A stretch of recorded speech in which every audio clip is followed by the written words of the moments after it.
Buenas noches, mi nombre es Sergio Valle. Soy residente del tercer año de cuidado intensivo pediátrico en la unidad de cirugía cardiovascular de Guatemala. El día de hoy les vengo a hablar de un estudio sobre la reparación de conexión venosa pulmonar anómala total, los resultados en una unidad de cuidado intensivo con recursos limitados. Antes de entrar al estudio, quisiera ponerlos en contexto sobre la situación de Guatemala y del hospital. Guatemala, ubicada en Centroamérica, es un país con una extensión de más o menos 108.000 kilómetros cuadrados, con más o menos 16 millones de habitantes. Por el Banco Mundial es considerado un país con ingresos medios altos. La Unidad de Cirugía Cardiovascular de Guatemala es un hospital de alta especialidad en cardiología y cirugía cardiovascular, tanto en adultos como en pediatría. El financiamiento es mixto, viniendo de fundaciones y parte financiada por el Estado. La sección pediátrica fue fundada en 1997 por el doctor Aldo Castañeda. Para quienes estén en el mundo de cirugía cardiovascular, saben que este es un nombre muy representativo y muy importante en esta rama. La sección pediátrica hace alrededor de 400 cirugías congénitas al año, todas correctivas, no se hace casi paliativo. Y la unidad de cuidado intensivo pediátrico consta de 6 camas más 4 camas de cuidado intermedio. Este es nuestro hospital, el doctor Castañeda y la Fundación Aldo Castañeda, que permite el funcionamiento del mismo. El objetivo de este estudio es describir los resultados en la unidad de cuidado intensivo sobre pacientes que han sido sometidos a reparación de conexión venosa pulmonar anómala total en el único centro de cirugía cardíaca congénita en un país de ingresos medios altos, y la asociación del PIM2, que es el índice de mortalidad pediátrica, su versión 2, y la monitorización con espectrometría cercana al infrarrojo, y cómo se relacionan estos valores con la mortalidad, así como la relación de la mortalidad con variantes demográficas y el procedimiento quirúrgico. Los métodos: hicimos una revisión retrospectiva en 5 años, de 2015 a 2019. Tomamos todos los casos de conexión venosa pulmonar anómala operados en Unicari que fueron trasladados a la UCI o que estuvieron en UCI previa a su cirugía. Se registró en nuestra investigación edad, peso, talla, tipo de defecto del paciente, procedimientos como si fue considerado electivo o fue considerado como una urgencia, la duración del bypass cardiopulmonar, del pinzamiento aórtico y del arresto circulatorio en hipotermia profunda, la sobrevida en UCI, la duración de estancia en UCI, el tiempo de ventilación mecánica y los valores de PIM2 y de NIRS. Estos datos los obtuvimos, pues, los demográficos, a través de los registros médicos. El diagnóstico de obstrucción de vena pulmonar preoperatoria fue de acuerdo al informe del ecocardiograma. El NIR se midió con un monitor INVOS.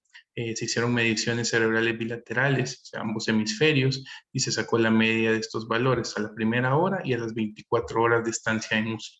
El PIM2 se calculó con los datos de la primera hora en UCI con una herramienta web abierta en el sitio Open Pediatrics, y la cirugía de urgencia se definió como la realizada en las primeras 24 horas de estancia del paciente en el hospital. El tipo de defecto se clasificó en supracardíaco, cardíaco, infracardíaco o mixto, según los datos del cirujano plasmados en el registro quirúrgico.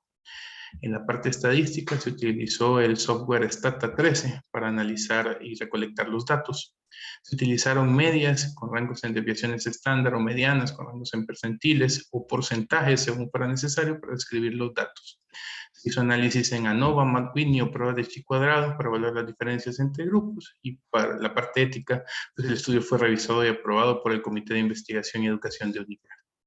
Los datos que encontramos, pues podemos ver, la mayoría fueron 51 pacientes, la mayoría masculinos, 62%. La edad al momento de la cirugía de una mediana de 3 meses, con un peso mediano de 4 kilos y una talla mediana de 54 centímetros. El tipo de defecto fue predominantemente supracardíaco en el 51% de los pacientes, seguido del intracardíaco en el 35%. De nuestros pacientes, 30, que equivale casi al 60%, fueron llevados a cateterismo diagnóstico previo. Esto es debido a que en nuestro centro todos los pacientes diagnosticados mayores de 2 meses van a cateterismo diagnóstico para evaluar las resistencias vasculares pulmonares y ver si son candidatos a una cirugía. La obstrucción de venas pulmonares fue descrita en 7 pacientes, que era alrededor del 13%, y los procedimientos de emergencia y electivos fueron para emergencias alrededor de un 15% y para electivos un 84%. Respecto a las variables quirúrgicas y de UCI que encontramos, pues tenemos la duración del bypass cardiopulmonar, que fue alrededor de 80 minutos, el tiempo de clamp aórtico, que fue de 50 minutos, y del arresto circulatorio en hipotermia profunda, 4 pacientes, que equivale al 7%, fueron llevados a arresto circulatorio con una duración mediana de 25 minutos. La duración de estancia en UCI fue de 8 días en mediana. Las variables en UCI evaluadas, la ventilación mecánica, una duración de 57 horas. Los valores de NIRS a la primera hora fueron de 58% en mediana y 59% a las 24 horas. El PIM, la mediana de todo el grupo fue de 1.6%. Ahora relacionándolo con mortalidad y clasificándolos entre sobrevivientes y fallecidos, podemos ver que los que tuvieron relación estadísticamente significativa fue la edad a la cirugía. Vemos que los fallecidos fueron considerablemente menores, casi 2 meses menor de edad aproximadamente, y fue estadísticamente significativa su relación con la mortalidad. Por consiguiente, si la edad era menor, también lo fue el peso a la cirugía y la talla al momento de la cirugía. Respecto al tipo de defecto, pues no hubo una relación estadísticamente significativa entre un tipo de defecto y la mortalidad.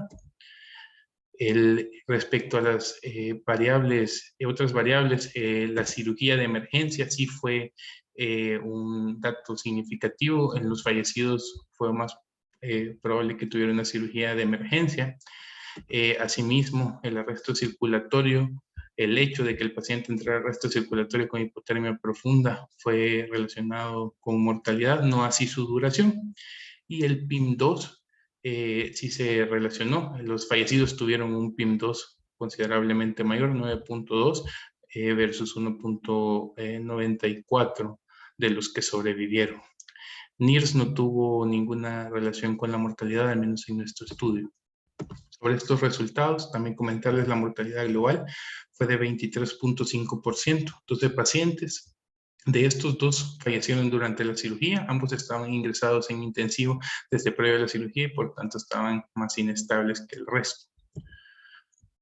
Las descripciones de este tipo de serie han sido muy abundantes en países desarrollados, pero hay muy pocos datos en países pobres.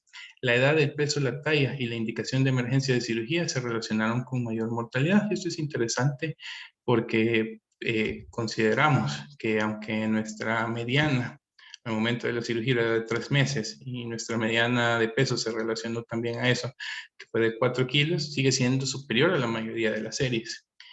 Una serie similar en Egipto, un país también de recursos más limitados, tenían una mediana edad de 5 meses, 4.6 kilos, pero una mortalidad considerablemente menor. Y consideramos que estos factores están relacionados a que los pacientes que requieren cirugía de urgencia son aquellos pacientes que están más pequeños y aquellos pacientes que están clínicamente inestables desde una edad más temprana tienen mayor riesgo de mortalidad durante o después de la cirugía. No encontramos algún estudio que comparara específicamente conexión venosa y PIM2 en el periodo postoperatorio. Sin embargo, la puntuación, ustedes saben que está validada como un predictor de mortalidad y se usa ampliamente en todo el mundo. La mortalidad global de nuestro centro, 23.5%, es alta, pero en la literatura está descrito un amplio rango entre 6 y el 31.5% de mortalidad.